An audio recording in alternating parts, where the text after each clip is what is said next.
അഫാൻ തന്നെയാണ് തന്നെ ആക്രമിച്ചതെന്ന് മാതാവ് ഷെമി മൊഴി നൽകിയിട്ടുണ്ട്. ഈ ഉമ്മ എന്നോട് ക്ഷമിക്കണമെന്ന് പറഞ്ഞാണ് പിന്നിൽ നിന്ന് ഷാൾ കൊണ്ട് കഴുത്തു ഞെരിച്ചത്. ബോധം വന്നപ്പോൾ പോലീസുകാർ ജനൽ തകർക്കുന്നതാണ് കണ്ടതെന്നും ഷെമിയുടെ മൊഴി. ഇന്നലെ ശ്രീകണ്ഠൻ നായർ ചോദിച്ച ചോദ്യത്തിനുള്ള ഒരു മറുപടി എന്താ? എന്റെ മകനല്ല ചെയ്തത്, ഞാൻ താഴെ വീണതാണ്, ബോധം പോയതാണെന്നൊക്കെ പറഞ്ഞത്. പക്ഷെ ആ ഒരു മൊഴി കേട്ടപ്പോൾ പോലീസ് പറഞ്ഞത് അഫാനെ കൊടുക്കാൻ ഇപ്പൊ ഇനി ഉമ്മ നുണ പറഞ്ഞാലും കുഴപ്പമൊന്നുമില്ല, കുടുങ്ങാനൊന്നുമില്ല, കുടുങ്ങി അത്ര തന്നെ, തീർച്ചയായിട്ടും തൂക്കുകയർ കിട്ടും, പക്ഷെ തൂക്കില്ല. ഈ ഒരു വിഷയത്തിൽ എനിക്ക് സങ്കടം തോന്നിയത് എന്താണെന്ന് വെച്ചിട്ടുണ്ടെങ്കിൽ ഇവരൊക്കെ വിശ്വസിച്ച് ഗൾഫിൽ കഷ്ടപ്പെട്ട് പണിയെടുത്ത ഈ സ്ത്രീയുടെ ഭർത്താവിനെ കുറിച്ചിട്ടാണ്. ഇവര് ദൂർത്തടിക്കാൻ വേണ്ടി 10-40 ലക്ഷം രൂപയോളം പലിശക്കും മറ്റു രീതിയിലൊക്കെ എടുത്തിട്ടുണ്ട്.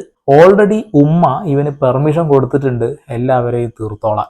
ഈ ചെറിയൊരു പയ്യനില്ലേ, ആ ഒരു കുട്ടിയുടെ പരിപാടി എന്തിരുന്ന അറിയും, എങ്ങനെ ആത്മ ചെയ്യാം എന്നുള്ളത്. അതിനുവേണ്ടി ആ ഒരു കുട്ടിയെ കൊണ്ട് ഗൂഗിളിലൊക്കെ സെർച്ച് ചെയ്യിപ്പിച്ചിട്ടുണ്ടായിരുന്നു അത്ര ഈ ഉമ്മ.